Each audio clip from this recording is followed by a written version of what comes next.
Here in the UK, MPs have warned that companies should be banned from using what are known as forever chemicals in products unless they are essential. School uniforms, non-stick pans, just some of the everyday products that are treated with a group of chemicals called PFAS to make them stain and water resistant. But there is growing concern about the long-term environmental and health impacts of some of these forever chemicals, so-called because they persist and accumulate across ecosystems. Our climate and science reporter, Esme Stellard, has been looking into the story.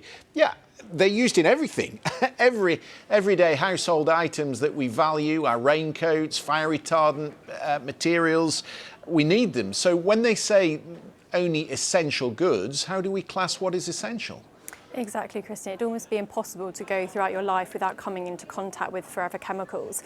But what the committee is saying is that it's only in the cases of certain products where removing the use of the chemical could be a health and safety issue. So, for example, removing the PFAS from your non-stick frying pan, I guess the worst that could happen is your egg might get a little bit stuck. But removing that from, say, firefighting equipment could pose a serious danger to those that wear it. Equally, it's also used a lot in medical equipment. Now, this particular approach, this essential use method is actually already being looked at by the EU.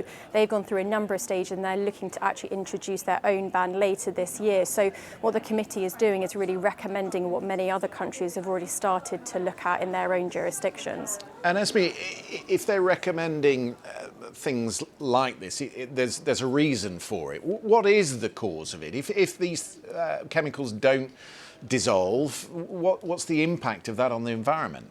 Yeah, so a bit of a 101 on what these chemicals are. They're a group of 15,000 man-made substances, and those amazing properties, that water resistance, that oil resistance, also means they're very difficult to break down in the environment, and actually they can accumulate.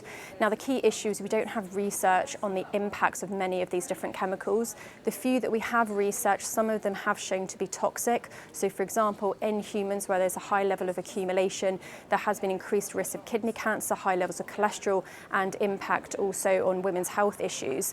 And so there is a concern that as we collect more evidence on these, that we could actually find out that there could be some more serious toxic impacts for both us and the environment. So what the committee is saying is we should be taking a precautionary approach.